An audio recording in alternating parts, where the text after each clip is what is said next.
রাজশাহী থেকে এসে বলে গেছেন এ দেশের মাটিতে প্রায় 3 লক্ষ জাল জয়ীফ হাদিস আছে, মানুষের বানানো হাদিস আছে। আমাদের বাড়িতে আছে প্রায় 10,000। যে কোনো সময় আমরা 10,000 হাদিস মানুষের বানানো আপনাদেরকে দিতে পারি। আজকের জন্য আপনাদের মুখস্থ দু একটা আপনাদের দিতে পারি।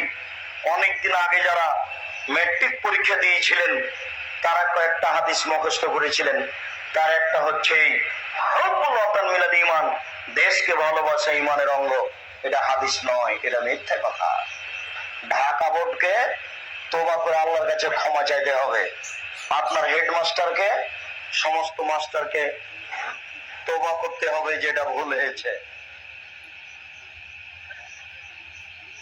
আর একটা আপনাকে শোনাই আজকের জন্য সংক্ষিপ্ত। উতলুল ইলম ওয়ালাউ কানা বিসসিন, শিক্ষার জন্য যদি চীন যেতে হয় তবুও যাও, এটা হাদিস নয়, এটা মিথ্যে কথা।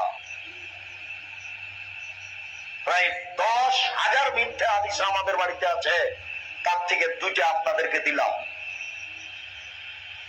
লেখক বইয়ে মিথ্যে কথা লিখে তার আপনার জ্ঞানের উপরে একটা কথা ছেড়ে দিলাম, সেটা হলো এই তফসিরের বইয়ে লেখা আছে ইব্রাহিম আলাইহিস সালাম একদিন ফকিরকে খেতে দিলেন। ফকির বিসমিল্লাহ বলে খায়নি, তখন ইব্রাহিম আলাইহিস সালাম ফকিরকে ধাক্কা দিয়ে বের করে দিলেন আর খাদ্যর প্লেটটা কেড়ে নিলেন। তো বিসমিল্লাহ ভুলে গেছে বা বলেনি, সেই জন্য ইব্রাহিম আলাইহিস সালাম ফকিরকে ধাক্কা দিয়ে বের করে দিবেন, এটা আপনারা বিশ্বাস করলেন? তাহলে ইব্রাহিম আলাইহিস সালাম এত বড় অভদ্র মানুষ? নাউজুবিল্লাহ। কোরআন মাজিদে আল্লাহ যেভাবে উল্লেখ করেছেন তাতে পৃথিবীর মাটিতে সবচেয়ে ভদ্র মানুষ হচ্ছেন ইব্রাহিম আলাইহিস সালাম। ভদ্রতাতে তিনি সকল নবী থেকে আগে। তো তিনি একটা ফকিরকে ধাক্কা দিয়ে বের করে দেয় কি করে? তাহলে আপনাকে নিশ্চিত বিশ্বাস করতে হবে এই লেখা মিথ্যে।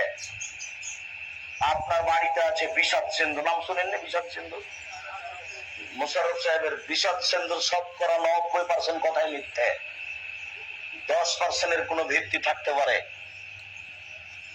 আর আপনারা আগে থেকে একটা কথা শুনেছেন, যারা বরফ বিক্রি করে তাদের শোনা যায়, মাইকে শোনা যায়, ফাতেমা কান দিয়ে কয় আজ বুঝি হুসাইন কারবালাতে শহীদ হয়। ফাতেমা কান দিয়ে কয় আজ বুঝি হুসাইন কারবালাতে শহীদ হয়। ফাতেমা হুসাইন শহীদ হওয়ার 49 বছর আগে মারা গেছেন। রাসূল সাল্লাল্লাহু আলাইহি সাল্লামের মরার 6 মাস পরে ফাতেমা মারা গেছেন। রাসূল সাল্লাল্লাহু আলাইহি সাল্লামের পরে 2 বছর খলিফা থেকেছেন আবু বকর সিদ্দিক রাদিয়াল্লাহু তাআলা আনহু, 10 বছর খলিফা থেকেছেন ওমর রাদিয়াল্লাহু তাআলা আনহু, 12 বছর খলিফা থেকেছেন উসমান রাদিয়াল্লাহু আনহু, 12 বছর খলিফা থেকেছেন আলী রাদিয়াল্লাহু তাআলা আনহু, তারপরে খলিফা হলেন মুয়াবিয়া রাদিয়াল্লাহু তাআলা আনহু, তারপরে খলিফা হলেন ইয়াজিদ। ইয়াজিদের যুগে উবাইদুল্লাহ বিন জিয়াদ শয়তানের পরামর্শে কারবালার মাঠে হুসাইনকে শহীদ করা হলো, যেটা আপনার মুয়াবিয়ার ছেলে ইয়াজিদ চাননি। 49 বছর পরে একটা লোক মারা গেল, যে 49 বছর আগে যে মহিলা মারা গেছেন সেই মহিলা 49 বছর পরে কি করে কাঁদতে পারে? এটা হয় কি করে? অথচ আপনাদের সামনে চলছে, কেউ কিছু বলে না।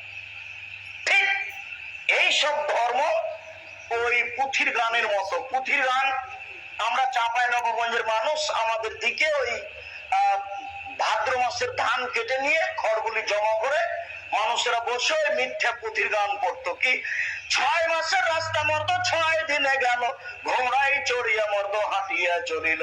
6 মাসের রাস্তা মর্দ 6 দিনে গেল, ঘোড়ায় চড়িয়া মর্দ হাঁটিয়া চলিল। শোনেননি এরকম? এগুলো হলো পুঁথির গান। মোশাররফের কলমও তাই, আপনার হুজুরের বক্তৃতাও তাই। আপনি হুজুরের বক্তব্য নিয়ে আসেন, মিনিটে মিনিটে আপনাকে দেখাচ্ছি পুঁথির গানের সাথে আর আপনার হুজুরের বক্তব্যের সাথে কোনো অমিল নেই, শুধু মিল আর মিল মিলে আছে। কোন মাজিদের গায়ে যদি মানুষ মিথ্যা মিথ্যা কথা লিখে দিতে পারে, আরো কিছু করতে পারে, এই কথাই ঠিক। সম্মানিত দিনী ভাই, আবার ভালো করে খেয়াল করুন, আল্লাহকে রাসূলের আনুগত্য করো, তোমাদের আমল বাতিল করো না।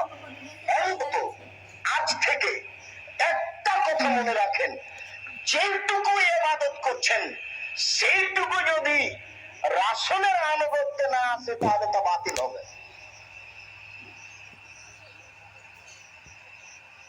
এই কথাটা আবার বুঝাবো একটা হাদিস বলার পরে। এইখানে একটু কথা মনে করে রাখেন, আল্লাহকে মান্য করা কেটে যাবে কিভাবে?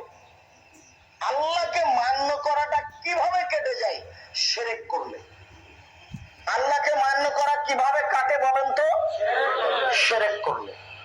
আর বাংলাদেশ এমন একটা জায়গা যে একবারে শিরকের দেশটা ডুবে আছে। ভারত একটা হিন্দু দেশ, এরপরও শিরকের ব্যাপারে বাংলাদেশের চেয়ে তারা মুক্ত আছে। এই দেশ একটা আশ্চর্য দেশ। মাস্টার ডিগ্রি পাস মানুষ লন্ডন থেকে পড়ে এসেছেন, বয়স তার 60 বছর। তিনি পতাকা তুলে পতাকাকে সম্মান জানিয়ে বলছেন, সর্বযুগের সর্বশ্রেষ্ঠ মানব অমর, সর্বযুগের সর্বশ্রেষ্ঠ মানব মুহাম্মদ সাল্লাল্লাহু আলাইহি সাল্লাম। আপনার অমুক হলেন কি করে? তারপরে লন্ডন থেকে পড়ে আসা মানুষ দাঁড়িয়ে আছে, ছেলেরা বলছে, ওমা তোমার আকাশ, তোমার বাতাস, আমার প্রাণে বাজায় বাসি তোর বাপের আকাশ। গোটা ঘন্টায় শিরক। কাপুরুষ সন্তান, কাপুরুষের সন্তান, কাপুরুষ তুমি কি শিক্ষা অর্জন করেছ? এই দেশের শিক্ষা নীতিকে কবর দাও।